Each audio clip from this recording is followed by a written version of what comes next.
حق سن کر اس پر عمل کرنے اور اسے عام کرنے کی توفیق عطا فرمائے۔ میرے پیارے آقا صلی اللہ علیہ وآلہ وسلم کے پیارے دیوانوں، انسان بہت احساس طبیعت رکھتا ہے اور ہر انسان کو یہ خیال ہے کہ کل کیا ہوگا اور کل کیسا ہونا چاہیے، اور کل کی انسان کو فکر کرنا بھی چاہیے۔ جس انسان کی زندگی میں کل کا پلان نہ ہو، کل کا منصوبہ نہ ہو، کل کی پلاننگ نہ ہو، وہ انسان مکمل طور پر کبھی کامیاب نہیں ہو سکتا۔ فیوچر پلان بے پناہ ضروری ہے۔ اگر فیوچر پلان نہ ہو تو انسان ناکام رہتا ہے۔ اگر انسان تاجر ہے تو تجارت کے لیے کل کے لیے کوئی پلان ہونا چاہیے۔ اگر انسان ایک طالب علم ہے، ایجوکیشن حاصل کر رہا ہے، تو اس کے پاس بھی کل کا فیوچر پلان ہونا چاہیے۔ اگر ایک انسان کسان ہی ہے تو بھی اس کے پاس کل کا پلان ہونا چاہیے کہ بارش کا موسم آنے سے پہلے وہ کرے گا کیا کھیت میں۔ وہ کسان جو بارش سے پہلے فیوچر پلان تیار نہیں کرتا، اس کی فصل کا کیا حال ہوتا ہے، ہم سے بہتر کسان لوگ جانتے ہیں۔ میرے آقا صلی اللہ علیہ وآلہ وسلم کے پیارے دیوانوں، ہر انسان کل کا پلان کر رہا ہے اور اس کو کرنے کا حق بھی ہے اور ہونا بھی چاہیے۔ لیکن ایک بات میں آپ سے عرض کروں، دنیا کی کامیاب قومیں 25-25 سال، 50-50 سال، بلکہ صدیوں کے آنے سے پہلے، صدیوں پہلے کا پلان وہ تیار کر کے رکھتے ہیں۔ مثال کے طور پر آج جو سیاسی تنظیمیں ہندوستان کی سرزمین پر اقتدار کی کرسی پر موجود ہیں، ان کا یہ پلان آج کا نہیں بلکہ بہت پہلے کا ہے۔ یہود و نصارہ کو دیکھیں، اس وقت تو دنیا کی عالمی منڈی پر وہ جو قابض ہیں، ان کا پلان صدیوں پرانا ہے۔ اسی طریقے سے بہرحال جو لوگ پلان کرتے ہیں وہ کامیاب رہتے ہیں، جو پلان نہیں کرتے وہ کامیاب نہیں ہو پاتے۔ ان لوگوں کا حال بالکل ایسا ہی ہے کہ جب پیاس لگے تب کنواں کھودو۔ آپ اندازہ کریں وہ کتنا دانشمند ہوگا جس کو پیاس لگنے پر وہ کنواں کھودنے کی تیاری کرتا ہے۔ لیکن ایک بات آپ کو آج کہنا چاہتے ہیں اور آپ کی بھرپور توجہ چاہتے ہیں، اس زمین کے لوگ بڑے محبتی اور پیار کرنے والے لوگ ہیں، مجھے اس کا احساس ہے۔ اس لیے میں آپ سے کچھ کہنا چاہتا ہوں اور آپ نے مجھے کہنے کے لیے بٹھایا ہے، تو آپ اگر بات سمجھنے اور سننے کے لیے آئے ہیں تو آپ کی بھرپور توجہ کا طالب ہوں۔ ہر پلان بنانے والا کل کا پلان بناتا ہے، مگر میرے عزیزوں یاد رکھو کل زندگی میں آئے گا اس کی کوئی گارنٹی نہیں ہے۔ کل زندگی میں آئے گا اس کی کوئی گارنٹی نہیں ہے۔ اللہ اکبر، آج انسان آج کی بات کر رہا ہوں، اللہ اکبر، اس جلسے میں ہم بیٹھے ہیں اور یہاں صلاۃ السلام ضرور ہوگا، لیکن صلاۃ السلام میں کون زندہ رہے گا اور کون نہیں رہے گا اس کی کوئی گارنٹی نہیں ہے۔ محفل کے اختتام پر کون موجود رہے گا اور کون موجود نہیں رہے گا اس کی کوئی گارنٹی نہیں ہے۔ لوگ کہتے ہیں مولانا آپ کل کی بات کیوں کرتے ہیں، کل کی خبر نہیں۔ یاد رکھو ہر کل کی تیاری کرنے والوں، ہر کل کا پلان کرنے والوں ضرور کرو، لیکن ایک بات کہی جا رہی ہے، کسی کل کے آنے کی کوئی گارنٹی نہیں ہے، کسی کل کے آنے کا کوئی معاملہ نہیں ہے، لیکن ایک کل ضرور ہے جس کے آنے کی گارنٹی اللہ کا قرآن دے رہا ہے۔ وہ کل کون سا کل ہے؟ وہ ایسا کل ہے جس کا آنا یقینی ہے۔ وہ کل سب پر آئے گا اور اس کل کو میدان محشر کہتے ہیں، اس کل کو یوم قیامت کہتے ہیں، اس کل کو یوم حساب کہتے ہیں، اور اللہ اس کل کے لیے فرماتا ہے وَلْتَنْظُرْ نَفْسٌ مَا قَدَّمَتْ لِغَدٍ۔ اے ایمان والو اللہ سے ڈرو اور اس کل کے لیے، اپنی جان کے لیے تم نے کیا روانہ کیا، اس کل کے لیے اپنی جان کے لیے تم نے کیا بھیجا، اس سلسلے میں غور کرو، اس سلسلے میں فکر کرو۔ آپ سے پوچھنا چاہتا ہوں وہ کل اللہ اس کل کی تیاری کے لیے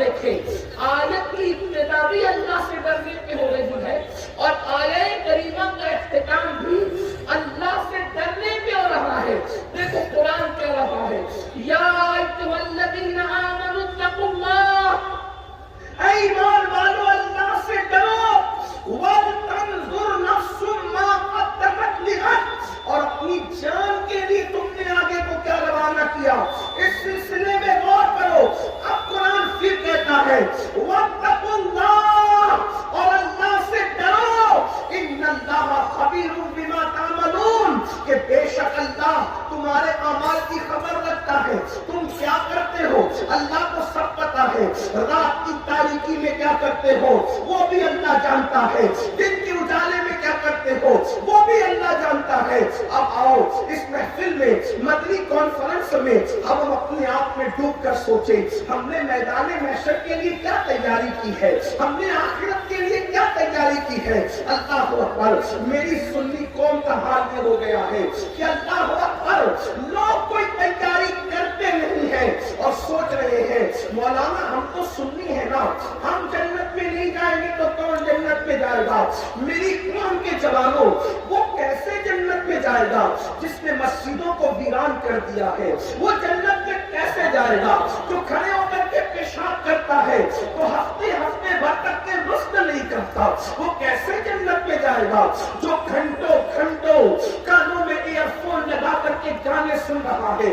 وہ کیسے جنت میں جائے گا جس کے گھر کی بہن بے پردہ گھوم رہی ہے؟ وہ کیسے جنت میں جائے گا جس کے گھر کی بیٹیاں آوارہ گردی کر رہی ہے؟ وہ جنت میں کیسے جائے گا جو رات کے 3 بجے تک موبائل پر گندی فلمیں دیکھ رہا ہے؟ وہ کیسے جنت میں جائے گا؟ اللہ اکبر، بڑی معذرت کے ساتھ یہاں کے علماء کو میں نے دیکھا ماشاءاللہ بڑے حق گو ہے، مفتی صاحب کی تقریر سن کر میرا دل خوش ہو گیا۔ اس کا مطلب یہ ہے کہ چند ہی دل جلے نہیں ہے بلکہ اس قوم کے اندر اللہ اکبر حق بولنے والے موجود۔ اللہ ان سب کی زبانوں کو سلامت رکھے۔ لیکن ایک بات آپ سے کہنا چاہتا ہوں، جنت کا خواب دیکھنے والوں اچھی طرح سن لو، قرآن کہہ چکا جب مولا نے کہا تو اب کسی کی نہیں چلے گی۔ قرآن جنتی اور جہنمی کا فیصلہ کر رہا ہے۔ قرآن کہتا ہے ان الابرار لفی نعیم وان الفجار لفی جحیم۔ ہم نے نیکوں کے لیے جنت تیار کی ہے اور گنہگاروں کے لیے جہنم تیار کی ہے۔ اب آپ سے پوچھنا چاہتا ہوں، آخرت کے لیے کیا تیاری کی؟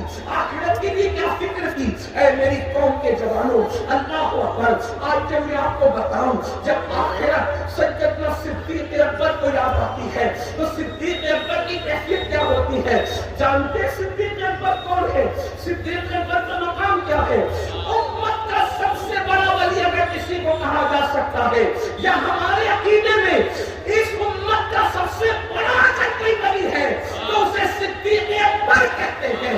اللہ اکبر، وہ ابو بکر صدیق جن کے بارے میں حضور محدث اعظم کے چوچوی اہل سنت کا عقیدہ یوں بیان کرتے ہیں، مرتبہ حضرت صدیق کا یہ ہے سید، ہر فضیلت کے وہ جامع ہے نبوت کے ساتھ۔ نعرہ تکبیر، نعرہ رسالت اعلی حضرت سید امیر قاری صاحب قبلہ، نعرہ تکبیر۔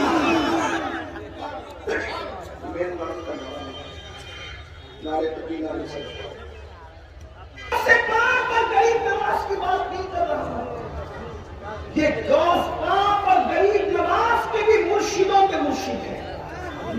توجہ کرنا، دھیان دینا، یہ بہت آسان چیز نہیں ہے۔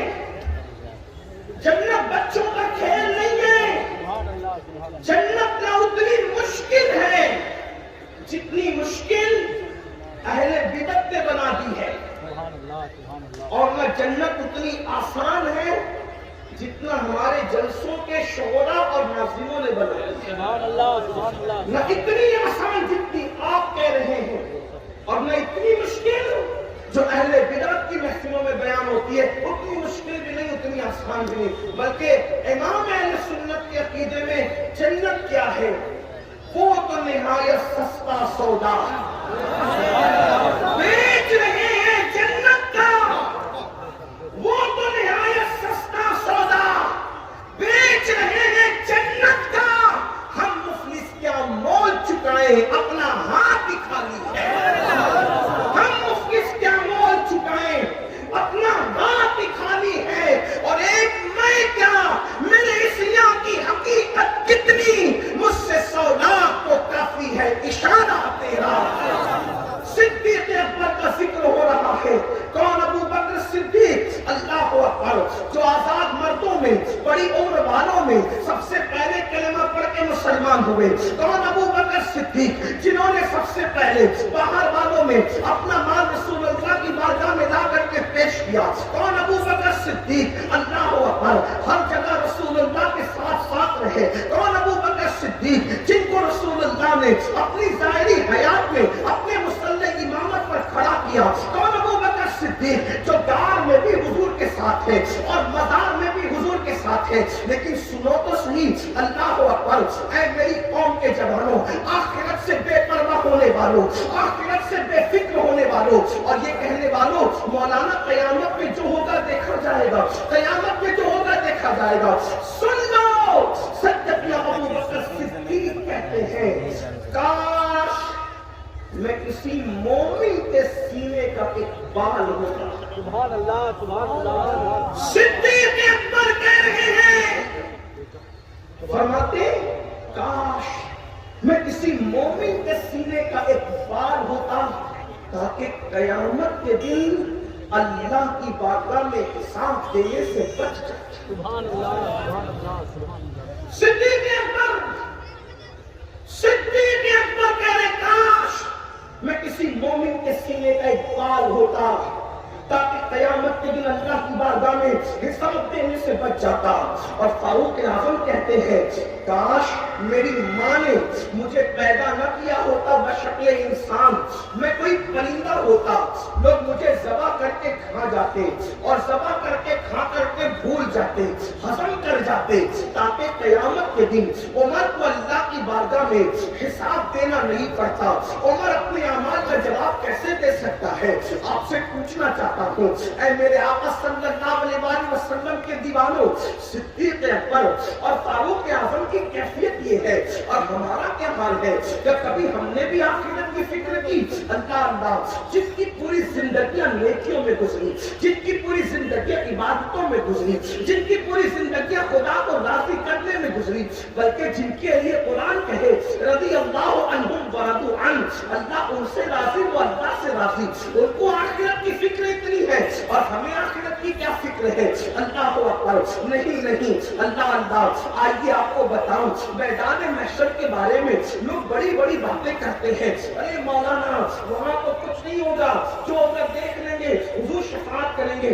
بالکل میرا عقیدہ حضور شفاعت کریں گے، میرا عقیدہ یہ بھی ہے شفاعتی لأہل الکبائر من امتی، میرا عقیدہ تو یہاں تک ہے، کیا ہی ذوق افزا شفاعت ہے تمہاری، واہ واہ، قرض لیتی ہے گناہ پرہیزگاری، واہ واہ، لیکن آپ کی توجہ چاہتا ہوں، ایک مرتبہ امیر المومنین سیدنا فاروق اعظم نے، میرے وہ جوان جو گناہوں کے دلدل میں ڈوب کر جنت کا خواب دیکھ رہے ہیں، ان کی خصوصی توجہ چاہتا ہوں، اور اپنی بہنوں کی بھی، وہ بہنیں جن کو غیبت کرنے کا وقت تو ہے لیکن نماز پڑھنے کا وقت نہیں، وہ بہنیں جن کو سیریل اور فلمیں دیکھنے کا وقت تو ہے لیکن تلاوت قرآن کا وقت نہیں، وہ بہنیں جو بچوں کا بہانہ کر کے عبادتوں سے دور بھاگتی ہے اور کہتی مولانا بچے پالنے پڑتے ہیں، کھانا بنانا پڑتا ہے، میں کہتا ہوں میری نادان بہن اچھی طرح سن لے، تو ہی بچوں کی ماں نہیں ہے۔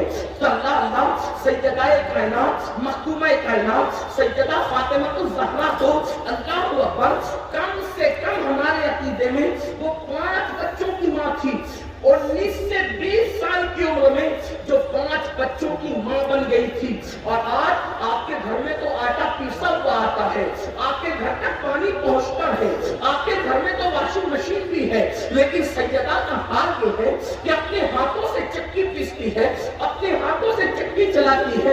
میں حیران ہوں، جس کا بابا پوری کائنات میں سب سے مالدار ہو، جس کا بابا پوری کائنات میں سب سے زیادہ دولت مند ہو، جس کا بابا پوری کائنات کا مالک ہو، جس کا بابا جنت کا مالک ہو، جس کا بابا زمینوں اور آسمانوں کا مالک ہو، اس کی شہزادی اپنے ہاتھوں سے چکی چلاتی ہے، اور مولائے کائنات فرماتے ہیں چکی چلاتے چلاتے فاطمہ الزہرا کے ہاتھوں میں گٹے پڑ گئے تھے۔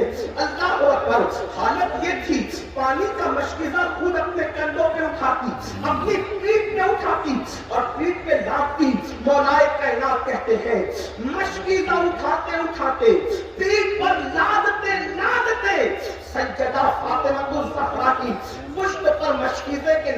پڑ گئے تھے اور کیفیت یہ تھی ایک دوپٹہ تھا اور اس دوپٹے میں بھی 17 پیون لگے ہوئے تھے. 17 پیون میں ایک پیون کی کیفیت مولا پاک خود بیان کرتے ہیں. اللہ اکبر. اہل سنت و اہل سنت اہل بدعت نے بھی اس کو اپنی کتابوں میں لکھا کہ ایک مرتبہ سیدہ کا دوپٹہ اتنا پھٹ گیا کہ اب اوڑھنے کے قابل نہ رہا. تو مولا مشکل کشا نے فرمایا فاطمہ اپنے بابا سے کوئی دوپٹہ تو مانگ لیا ہوتا تاکہ آپ دوپٹہ اوڑھ لیتی.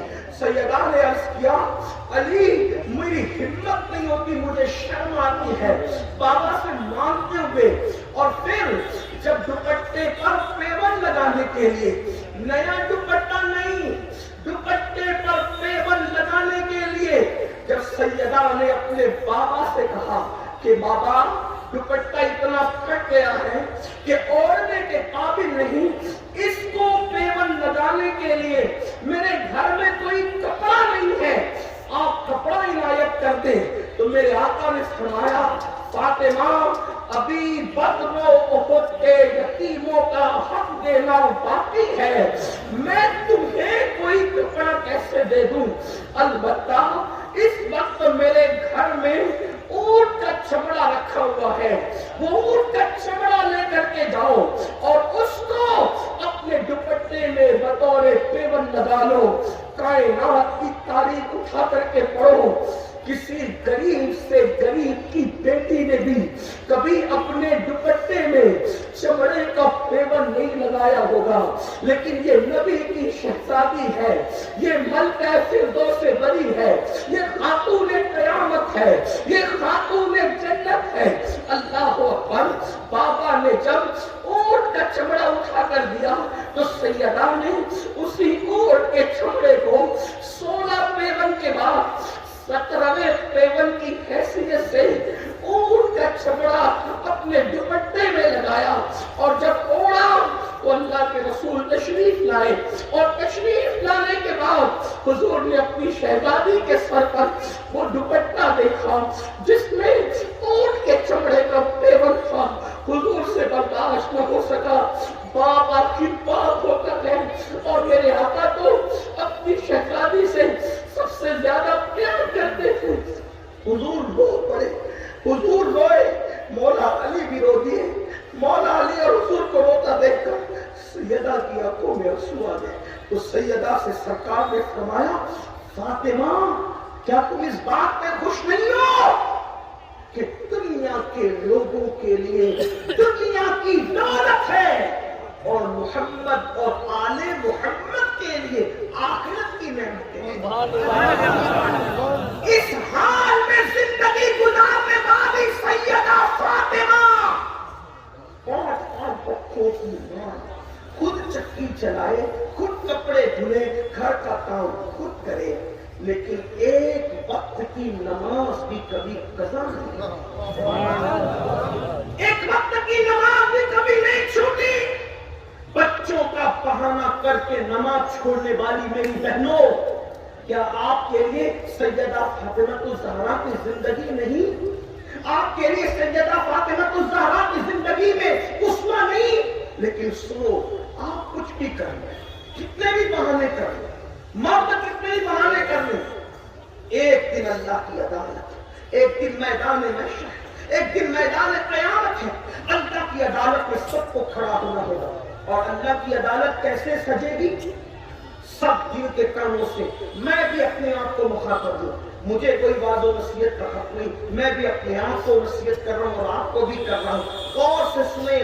ایک مرتبہ امیر المومنین, غیظ المنافقین, امام المجاہدین, امام المشاہدین سیدنا فاروق اعظم نے حضرت کعب سے کہا اے کعب, اے کعب, مجھے ایسی باتیں سنا جس سے میرے دل میں اللہ کا ڈر اور پیدا ہو, اللہ کی خشیت اور پیدا ہو. اب خود دھیان سے سنو کہ فاروق اعظم کعب سے کہہ رہے, اور وہ خود بھی اللہ سے کتنا ڈرتے. فاروق اعظم اتنا روتے تھے اللہ کے خوف سے کہ روتے روتے امیر المومنین